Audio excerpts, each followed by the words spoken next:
ශීබුරු කන්නේ මොනවද කියලා බලමුද? ශීබුරුට දෙන්නේ මාළුයි වට්ටක්කයි තම්බලා. මෙයා කන්නේ තලපත් මාළුයි කෙලවල්ල මාළුයි විතරයි. මේ තියෙන්නේ කෙලවල්ල මාළු. මාළු පොඩි කෑලි කපලා සෝදලා ෆ්‍රිජ් එකට දාලා තිබ්බ නිසා මෙතන මාළු ආයේ සෝදගන්නේ නැහැ.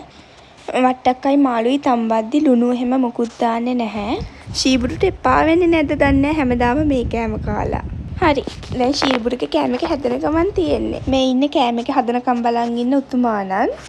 තැම්පුණාට පස්සේ පොඩ්ඩක් නිවෙන්න තියලා මාළුයි වට්ටක්කයි අරගෙන පොඩි කරලා කන්න දෙන්න පුළුවන්. මෙයා එක වේලකට ලොකු ප්‍රමාණයක් කන්නේ නැහැ.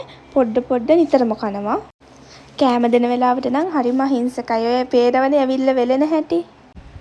මෙයා වෙන කෑම වර්ග මුකුත් කන්නේ නැහැ. ඒ කියන්නේ යෝගට්, බත් ඒවා මුකුත්ම කන්නේ නැහැ. වට්ටක්කයි මාළුයි තමයි කන්නේ. ඉඳලා හිටලා දූරියන්, රම්බුටන් ඔය වගේ දේවල් චුට්ටක් කනවා. යෝගට්වත් එකක්ම කන්නේ නැහැ. යෝගටුත් හැන්දකින් චුට්ටක් වගේ කන්නේ. මේ දවස් ටිකේම අපි මෙයාට කෑම දුන්නේ මෙතන තියෙන ස්ටූල් එකක. දැන් මෙතන කන්නේ නැතුව ස්ටූල් එක දිහා බල ඉන්නවා. අපි ඉතින් අදත් කෑමක ස්ටූල් එක උඩින් තියලා දුන්නා. ඊට පස්සේ කෑම එක ඉවර වෙන්නම කෑවා. කන්න දීලා එක ඇන්ගල් වලින් වීඩියෝ කරනකොට ශීබුරුට මල පනිනවත් ඇති. ඒත් ඉතින් කරන්න දෙයක් නැහැ. අපිනේ කන්න දෙන්නේ.